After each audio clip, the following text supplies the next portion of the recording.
Il existe un type de force qui ne fait pas de bruit, ne cherche pas les applaudissements et ne supplée pas pour la reconnaissance. Elle naît dans le silence, dans l'absence, dans les moments où l'homme réalise qu'il est seul. Non pas parce qu'il a été abandonné, mais parce que la vie a exigé qu'il devienne suffisant. Alors que beaucoup fuient la solitude comme si elle était une punition, certains hommes l'affrontent comme un terrain d'entraînement mental et émotionnel. C'est là que la dépendance meurt, que les illusions tombent, que l'ego est brisé et reconstruit avec une structure. La solitude oblige l'homme à dialoguer avec lui-même, à supporter l'inconfort sans anesthésie, à développer une force qui n'est pas impulsive, mais constante. Sans distraction, sans validation externe et sans promesse vide, il apprend à attendre, à se respecter, à marcher sans se victimiser et à devenir entier à l'intérieur. Et maintenant, vous allez comprendre exactement pourquoi les hommes solitaires développent une force que peu arrivent à maintenir. À partir de cet instant, vous allez entendre ce que personne n'a le courage de dire. Les vérités qui restent cachées derrière des discours tout faits et que la majorité préfère faire semblant de ne pas voir. Alors abonnez-vous déjà à la chaîne, activez les notifications, laissez un like et commentez de quelle ville vous regardez cela, car cela aide ce contenu à atteindre d'autres hommes qui sont encore dans l'obscurité. Cela ne sert à rien de vous réveiller si tous ceux autour de vous continuent à dormir. Nous devons renforcer une communauté d'hommes lucides et préparés. Maintenant, allons droit au but. Premier motif, ils apprennent à ne dépendre émotionnellement de personne. La dépendance émotionnelle est l'une des chaînes les plus subtiles et destructrices qui peuvent emprisonner un homme. Quand quelqu'un vit constamment entouré de personnes, de validation et d'interaction sociale, se crée une relation de codépendance, où l'état émotionnel interne passe à être déterminé par des facteurs externes. L'homme solitaire, en revanche, est forcé par les circonstances à construire sa propre structure émotionnelle de l'intérieur vers l'extérieur. Il n'a pas la possibilité de courir dans les bras de quelqu'un chaque fois qu'il ressent de la peur, de l'anxiété ou de l'incertitude. Cette absence de béquilles émotionnelles, bien que douloureuse au début, se transforme en une forge où se trempe un caractère véritablement indépendant. Avec le temps, il réalise qu'il peut traiter ses émotions seul, qu'il peut célébrer ses victoires même sans public, et qu'il peut trouver du réconfort en lui-même dans les moments les plus sombres. Cette autonomie émotionnelle ne signifie pas froideur ou indifférence, mais une liberté profonde de ne pas avoir besoin de l'approbation constante des autres pour se sentir complet. Le processus de développement de cette indépendance émotionnelle ne se produit pas du jour au lendemain. Dans les premiers stades de la solitude, l'homme éprouve souvent un vide effrayant, une sensation d'être à la dérive dans un océan sans ancre. C'est dans ce moment critique que beaucoup abandonnent et retournent en courant vers des relations superficielles juste pour combler le silence. Mais ceux qui persistent commencent à découvrir quelque chose d'extraordinaire.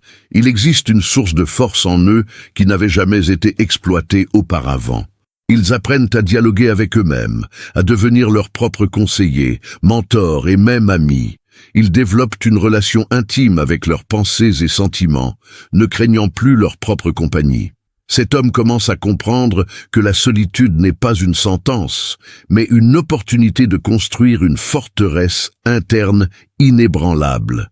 Il découvre qu'il peut être heureux, productif et épanoui, même sans dépendre de l'humeur, de la disponibilité ou de l'approbation des autres. Le résultat final de ce processus est un homme qui entre dans des relations et connexions sociales par choix, non par besoin désespéré. Quand il décide de se lier à quelqu'un, c'est parce qu'il désire réellement partager sa vie, non parce qu'il cherche à combler un vide interne. Ce changement de paradigme est révolutionnaire, car il modifie complètement la dynamique de pouvoir dans toute interaction humaine.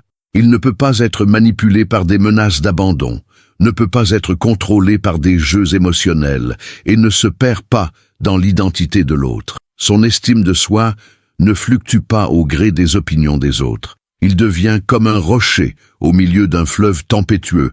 Les eaux peuvent rugir autour de lui, mais il reste ferme, centré sur sa propre vérité. Cette indépendance émotionnelle est paradoxalement ce qui le rend plus capable d'aimer véritablement, car son amour vient d'un lieu d'abondance, non de pénurie. Deuxième motif, la solitude force l'homme à affronter son propre esprit sans distraction.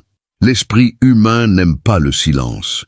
Il fera tout pour éviter la confrontation directe avec lui-même, créant 1001 distractions, réseaux sociaux, relations superficielles, addiction au travail, divertissement sans fin.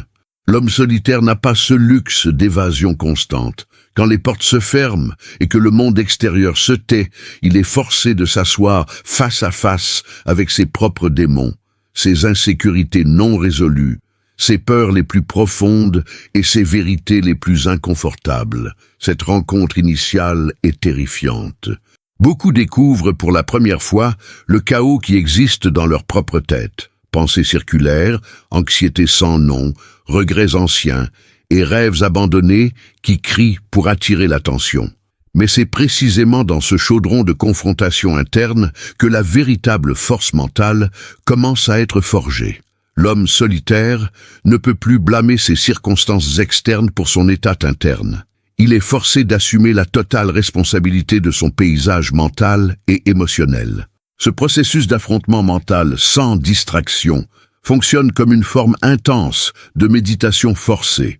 L'homme apprend à observer ses pensées sans être emporté par elles, à reconnaître des schémas destructeurs qui opéraient auparavant en pilote automatique et à démanteler des narratifs limitants qui gouvernaient sa vie sans qu'il s'en rende compte. Dans la solitude, il n'y a pas moyen de se cacher de soi-même. Chaque croyance fausse, chaque insécurité déguisée en confiance, chaque peur cachée sous des couches de bravade, tout remonte à la surface exigeant d'être traité.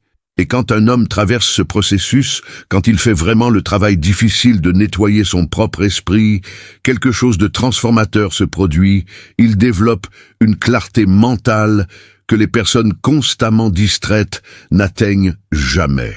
Il commence à comprendre ses propres motivations à un niveau profond, reconnaît ses déclencheurs émotionnels avant qu'ils ne le dominent, et développe une conscience de soi qui devient son arme la plus puissante pour naviguer dans la vie.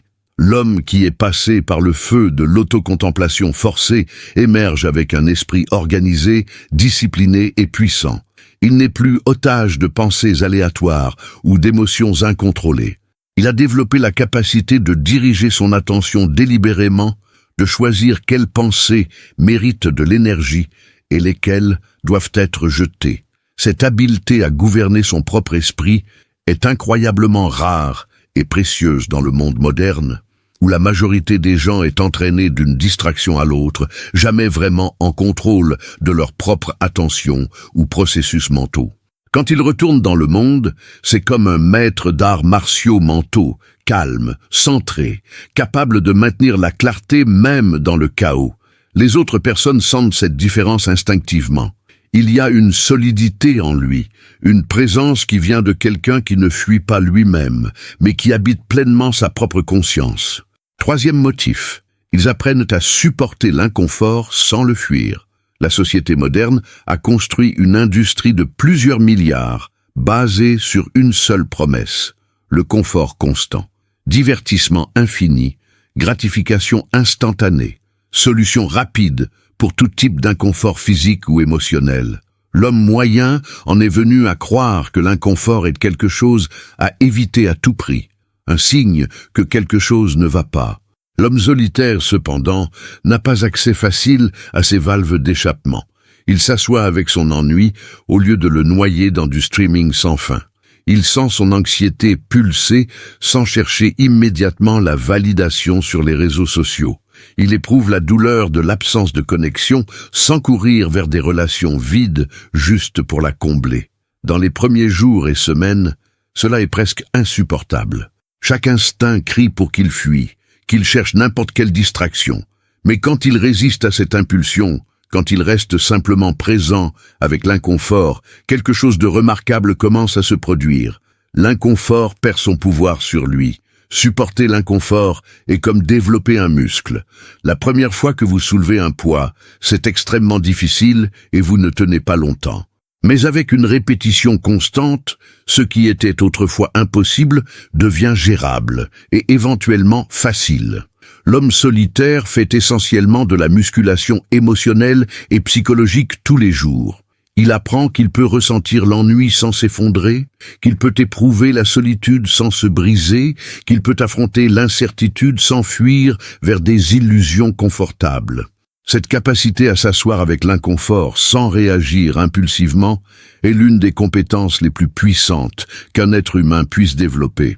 C'est la différence entre un homme qui agit depuis un lieu de force et de choix conscient versus un qui est constamment poussé par des impulsions et des inconforts non résolus. Quand vous n'avez plus peur de l'inconfort, vous devenez virtuellement imparable, car la plus grande partie de la peur humaine est, au fond, la peur de ressentir de l'inconfort. La maîtrise de l'inconfort se manifeste de manière pratique et puissante dans la vie de l'homme solitaire. Il peut poursuivre des objectifs difficiles sans abandonner au premier obstacle, car il est habitué à un inconfort prolongé. Il peut avoir des conversations difficiles sans éviter les confrontations nécessaires, car l'inconfort de la tension ne l'effraie pas. Il peut faire des choix impopulaires quand nécessaire, car l'inconfort de décevoir les autres est quelque chose qu'il peut tolérer. Dans les négociations, il peut rester assis dans un silence inconfortable pendant que l'autre partie se tortille et fait des concessions.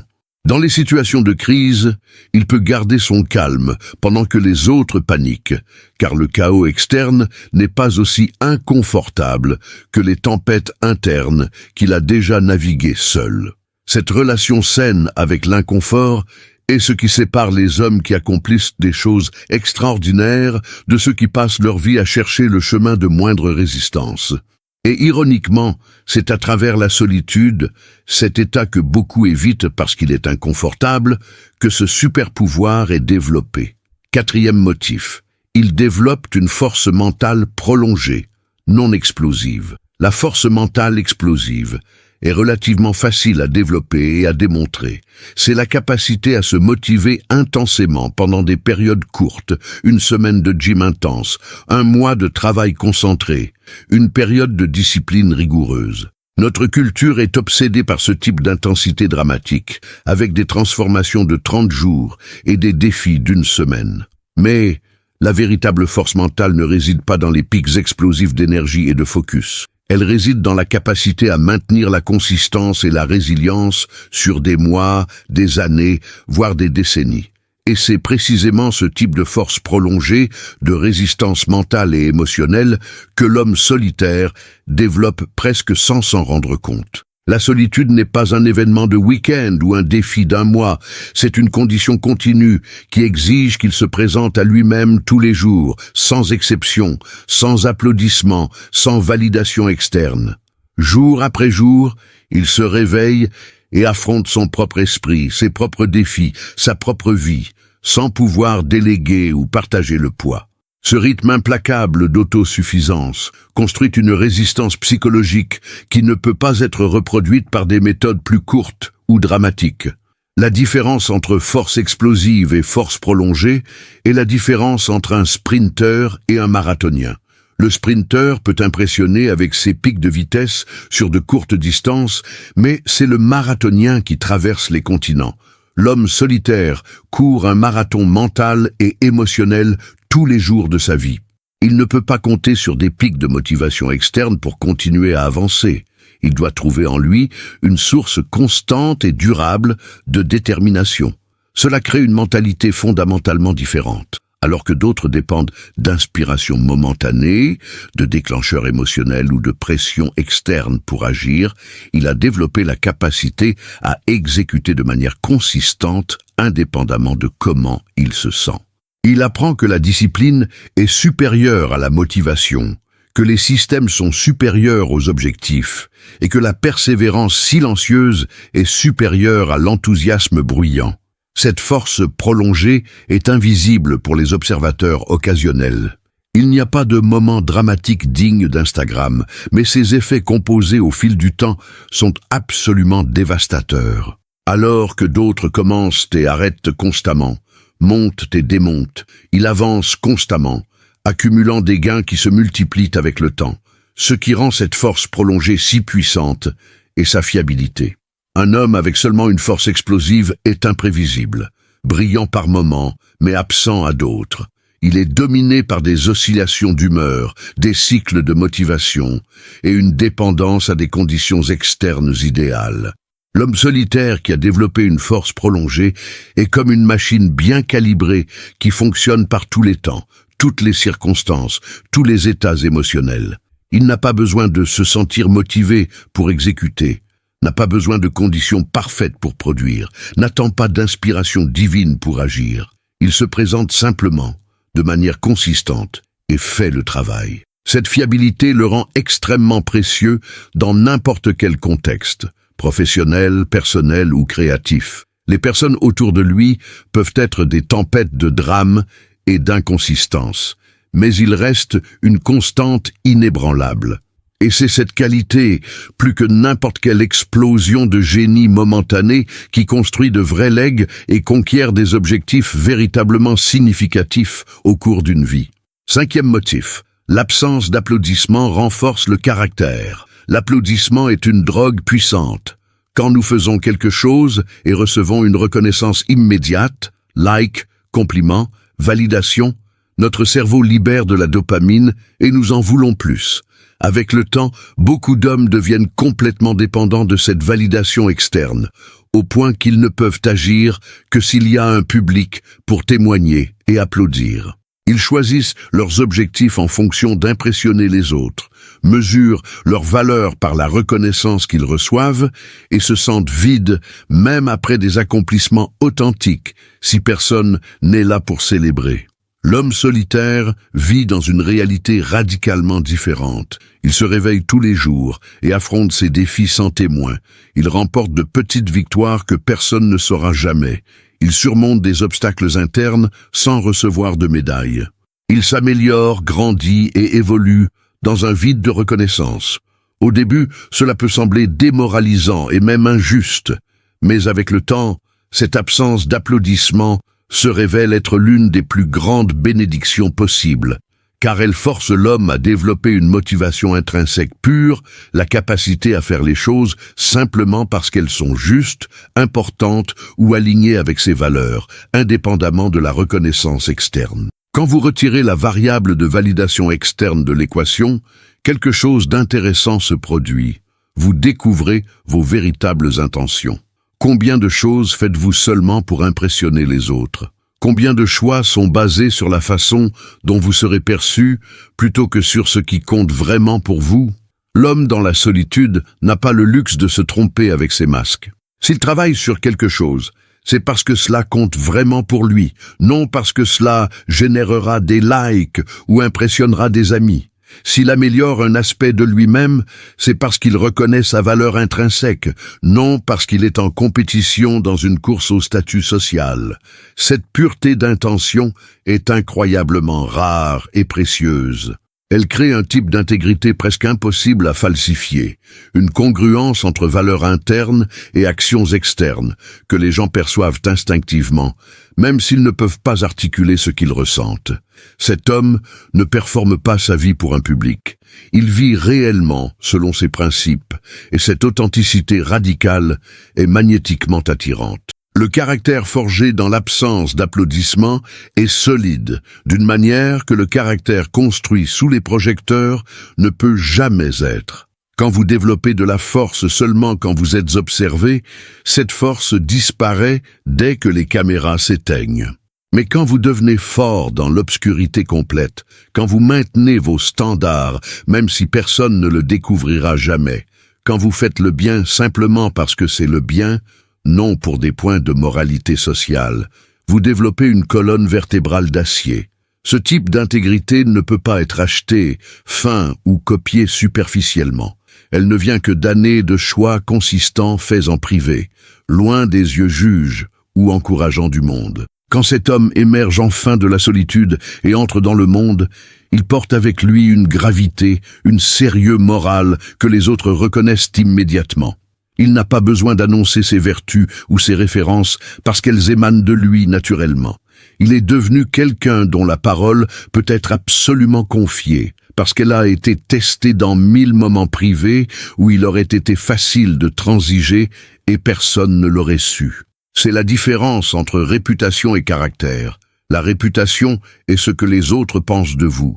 Le caractère est qui vous êtes quand personne ne regarde. Et la solitude est la forge où le vrai caractère est trempé. 6e motif. Ils apprennent à se respecter avant d'exiger le respect. La majorité des hommes est obsédée par gagner le respect des autres, mais n'a jamais arrêté pour considérer s'ils se respectent eux-mêmes. Ils se trahissent constamment, brisent des promesses faites à eux-mêmes, violent leurs propres valeurs par commodité, acceptent moins que ce qu'ils méritent dans les relations et situations professionnelles, et ensuite se demandent pourquoi les autres ne les respectent pas. Il est impossible de commander un respect authentique extérieur quand vous vous disrespectez constamment intérieurement. L'homme solitaire est forcé d'affronter cette dynamique d'une manière impossible à éviter.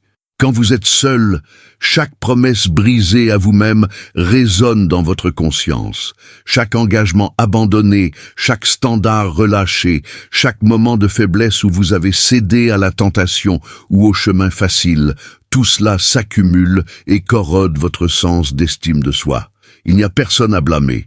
Personne pour vous distraire de ces échecs, aucune validation externe pour compenser le manque de respect propre. Il est forcé de réaliser que, s'il ne peut pas se faire confiance, s'il ne peut pas honorer ses propres engagements, alors il n'a aucune base pour exiger le respect des autres. Cette reconnaissance brutale est le premier pas vers une transformation profonde.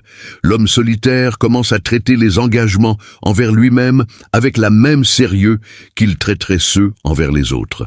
S'il dit qu'il va se réveiller à 5 heures du matin, il se réveille, non parce que quelqu'un vérifie, mais parce que sa parole envers lui-même doit avoir du poids. S'il établit un standard de comment il veut vivre, il vit selon ce standard. Même les jours difficiles, même quand personne ne saura s'il glisse pas. Chaque fois qu'il honore un engagement personnel, chaque fois qu'il fait la chose difficile qu'il s'est promis, chaque fois qu'il maintient son intégrité en privé, il fait un dépôt dans le compte bancaire de l'auto-respect. Et avec le temps, ce compte grandit. Il développe une confiance profonde en lui-même, non la confiance superficielle, basée sur la comparaison avec les autres, mais une confiance enracinée dans la connaissance prouvée qu'il peut compter sur lui-même. Il sait que quand la vie deviendra difficile, il ne s'abandonnera pas. Quand les promesses seront testées, il les honorera. Quand les principes seront challengés, il les défendra. Ce type d'autorespect est inébranlable parce qu'il est basé sur des preuves réelles accumulées au fil d'innombrables moments privés de choix. Un homme qui se respecte réellement n'a pas besoin d'exiger le respect des autres. Il l'irradie simplement dans ses actions et sa posture. Il établit des limites fermes, naturellement, parce que se respecter signifie ne pas permettre d'être traité d'une manière qui viole ses valeurs. Il s'éloigne de situations et relations qui exigent qu'il se diminue, non par arrogance, mais parce qu'il a appris que trahir soi-même pour une acceptation externe est un prix trop élevé. Quand il entre dans une pièce, il y a quelque chose de différent en lui, une solidité, une présence qui vient de quelqu'un qui ne cherche pas la validation parce qu'il s'est déjà validé intérieurement. Les autres le sentent et répondent instinctivement avec respect, non parce qu'ils l'exigent ou essaient d'impressionner, mais parce que les gens respectent naturellement ceux qui se respectent clairement eux-mêmes. Cette dynamique crée un cycle vertueux. Plus il se respecte, plus les autres le respectent, ce qui renforce sa capacité à maintenir des standards élevés. Mais, contrairement à la majorité, ce cycle est ancré intérieurement, non extérieurement. Il n'a pas besoin du respect des autres pour se respecter. Il a déjà fait ce travail dans la solitude. Le respect externe n'est qu'un reflet, un sous-produit naturel d'un homme qui a appris d'abord à s'honorer dans l'obscurité où personne ne regardait. 7e motif. Ils apprennent à attendre le bon moment. La gratification instantanée est le poison de l'ère moderne. Nous vivons dans une société où tout doit arriver maintenant. Réponse immédiate, résultat rapide, succès du jour au lendemain. La majorité des hommes a complètement perdu la capacité d'attendre, de planter des graines en sachant que la récolte peut prendre des années. Ils veulent des relations profondes, sans investir du temps réel, veulent des corps sculptés sans mois d'entraînement constant, veulent la richesse sans années de construction patiente. L'homme solitaire n'a pas le choix sinon d'apprendre l'art perdu de la patience. Quand vous êtes seul à travailler sur vos objectifs, sans la validation constante du progrès visible aux autres, vous êtes forcé de faire confiance au processus même quand les résultats ne sont pas immédiatement apparents. Il plante ses graines, un nouveau habit, un projet à long terme, une compétence complexe, et ensuite attend. Il n'y a pas de like pour valider son progrès quotidien, pas d'amis pour célébrer les petits jalons, pas de partenaire pour l'encourager quand le progrès semble invisible. Il continue simplement, jour après jour, en faisant confiance que le temps révélera les fruits de son travail silencieux. Cette capacité à attendre le bon moment est fondamentalement liée au développement d'une perspective temporelle élargie. Alors que la majorité des gens vit emprisonnée dans le moment présent immédiat, réagissant à chaque impulsion, chaque émotion, chaque désir momentané, l'homme solitaire apprend à penser en échelle de temps beaucoup plus grande. Il commence à voir sa vie non en jours ou semaines, mais en années et décennies. Il comprend que les choses les plus précieuses dans la vie, caractère solide, compétence de maîtrise, richesse réelle, sagesse profonde, ne peuvent pas être précipitées. Elles exigent que vous fassiez le travail silencieux pendant de longues périodes où rien ne semble se passer, en faisant confiance que sous la surface, les racines grandissent profondément. Cette perspective le libère de l'anxiété névrotique qui afflige ceux qui ont besoin de voir des résultats immédiats pour tout ce qu'ils font. Il peut investir une année entière à développer une compétence qui ne portera ses fruits que dans la 3e année. Il peut construire une entreprise qui ne deviendra rentable qu'après 2 ans de travail ardu. Il peut améliorer des aspects de son caractère en sachant que les bénéfices ne se révéleront que sur des décennies. Cette capacité à différer la gratification sur des échelles massives de temps est extrêmement rare et immensément puissante. Quand un homme maîtrise l'art d'attendre le bon moment, il développe un type de confiance immunisée contre l'impatience et l'anxiété qui paralysent les autres. Il sait, avec une certitude absolue, que s'il fait le travail correct de manière consistante, les résultats viendront. Peut-être pas aujourd'hui, peut-être pas ce mois-ci, mais inévitablement. Cette certitude ne vient pas d'un optimisme naïf, mais d'une expérience éprouvée. Il a déjà traversé le cycle complet plusieurs fois dans la solitude. Planter, attendre à travers le silence inconfortable où rien ne semble se passer, continuer même quand la foi est testée, et enfin récolter des résultats qui dépassent ses attentes initiales. Chaque cycle complet renforce sa confiance dans le processus et sa capacité à attendre. Dans le monde des affaires, cela le rend capable de faire des mouvements stratégiques à long terme que les autres n'ont pas la patience d'exécuter. Dans les relations, cela signifie qu'il ne se précipite pas dans des connexions juste par solitude momentanée. Il peut attendre la bonne personne. Dans le développement personnel, il peut s'engager dans des transformations qui prennent des années à se compléter. Alors que les autres sautent constamment d'une chose à l'autre, cherchant la prochaine solution rapide ou hack instantané, il construit silencieusement des empires qui ne se révéleront qu'avec le temps. Et quand ces empires émergent enfin, quand les années de travail silencieux se manifestent enfin en résultats visibles, il n'est pas surpris, il les attendait depuis tout ce temps. 8e motif, ils apprennent à vivre sans distraction constante. Nous vivons à l'ère la plus distraite de l'histoire humaine. À chaque instant, il y a 1000 stimuli qui rivalisent pour notre attention. Notifications de téléphone, flux infini de contenu, messages de multiples plateformes, le bourdonnement constant des interactions sociales. L'être humain moderne a développé une addiction à la distraction si profonde que beaucoup paniquent après seulement quelques minutes de silence ou d'ennui. Ils remplissent chaque seconde vide avec un stimulus externe quelconque, ne permettant jamais à leur esprit de se reposer ou de s'approfondir. L'homme solitaire, par nécessité, est forcé de se désintoxiquer de cette addiction. Quand les portes se ferment, et qu'il est seul avec ses pensées, il n'y a pas de feed infini à scroller, pas de conversation constante pour combler le silence, pas d'événements sociaux pour éviter la confrontation avec le vide. Au début, cela est torturant. Son esprit, habitué à un stimulus constant, crie pour quelque chose, n'importe quoi pour remplir l'espace. Mais s'il persiste à travers cette période d'abstinence, quelque chose de miraculeux se produit. Son esprit commence à se calmer. Les pensées qui étaient auparavant superficielles et dispersées commencent à s'approfondir. Il découvre qu'il est capable de se concentrer sur une seule chose pendant des heures, non par volonté héroïque, mais parce que son esprit n'est plus accro au changement constant de stimulus. La capacité à vivre sans distraction constante débloque un super pouvoir que peu possèdent dans la société moderne, une attention profonde et soutenue. Alors que la majorité des gens ne peut travailler que par fragments superficiels entre notifications, l'homme solitaire a développé la capacité à plonger profondément dans des tâches complexes et à y rester pendant de longues périodes.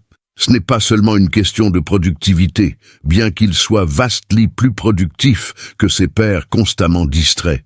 C'est une question de qualité de pensée et de création.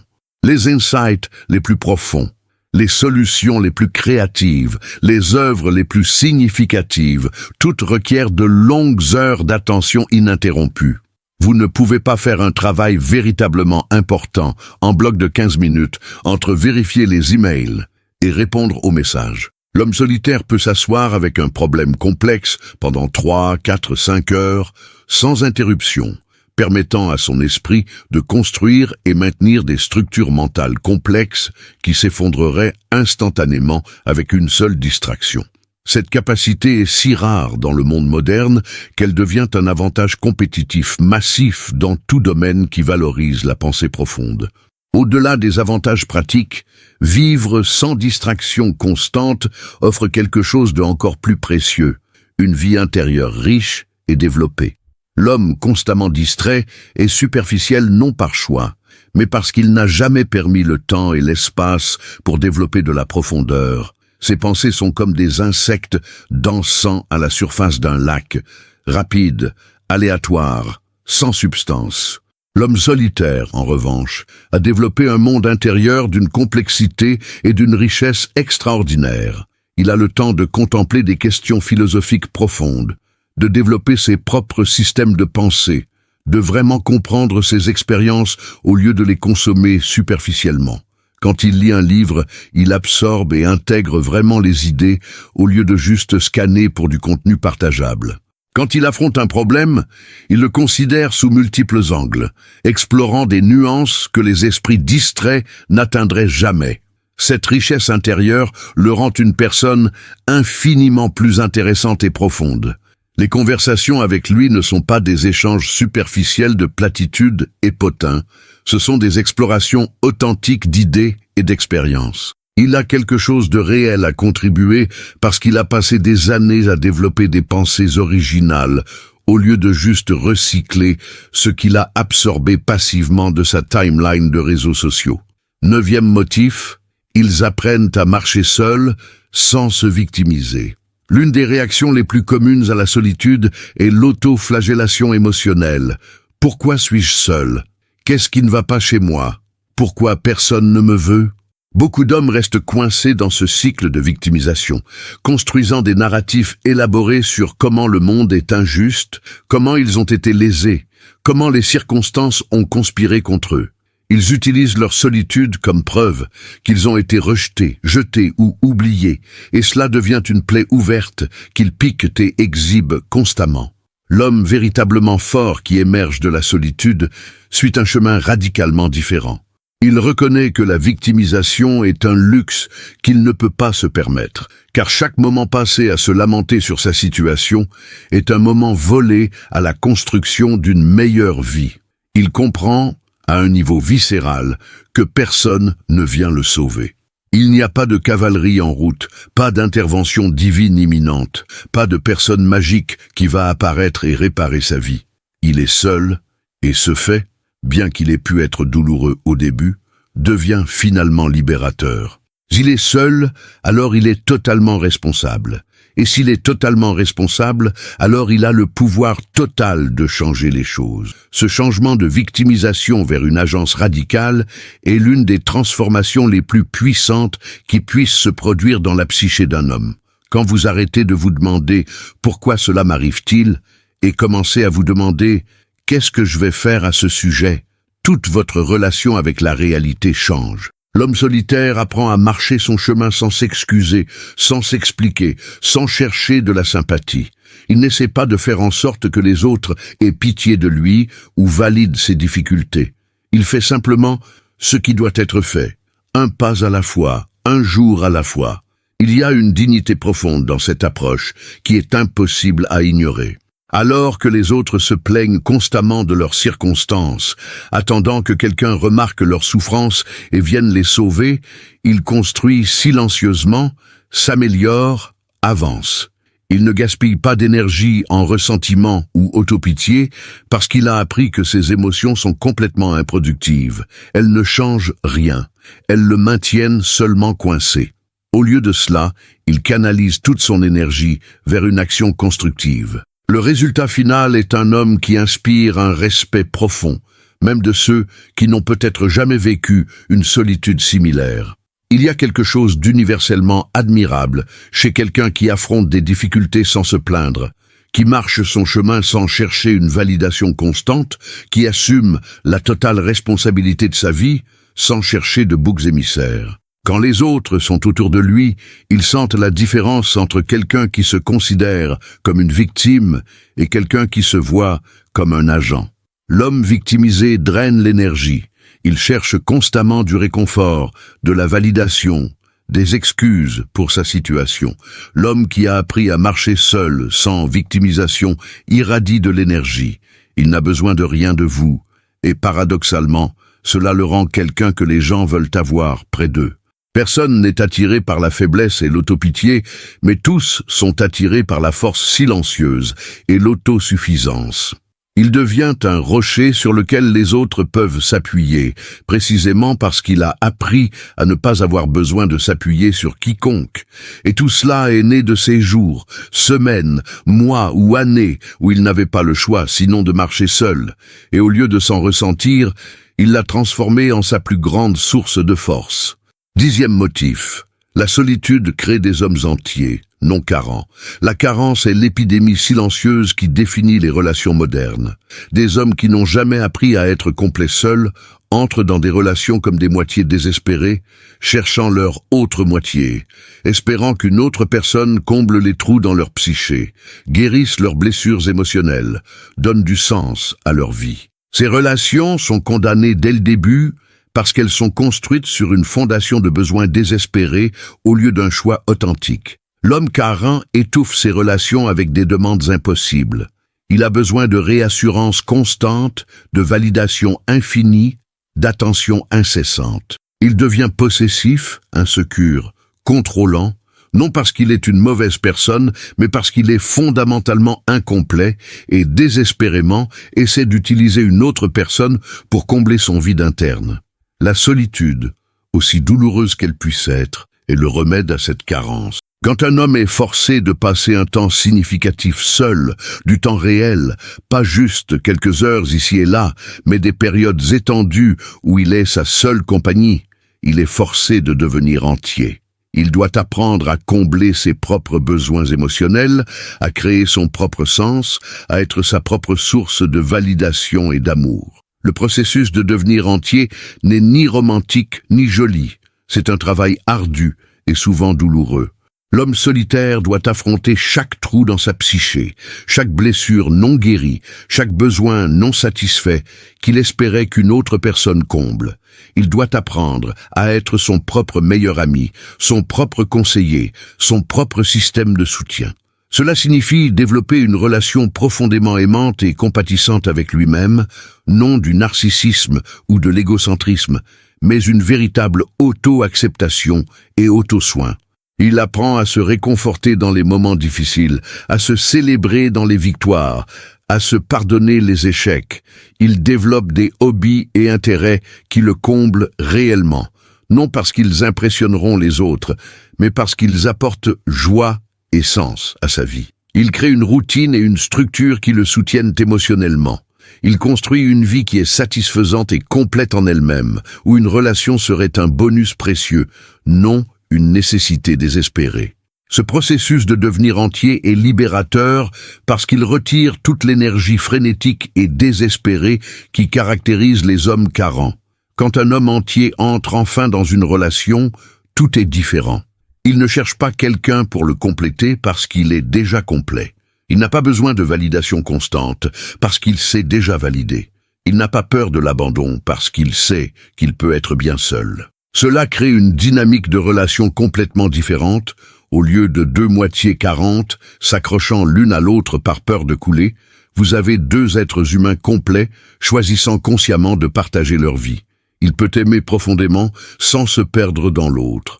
Il peut donner librement sans attente de réciprocité immédiate. Il peut être vulnérable sans être needy. Ironiquement, c'est cet homme, celui qui a traversé la solitude et en est émergé entier, qui est le plus capable d'un amour vrai, profond et sain, parce qu'il aime depuis un lieu d'abondance, non de pénurie.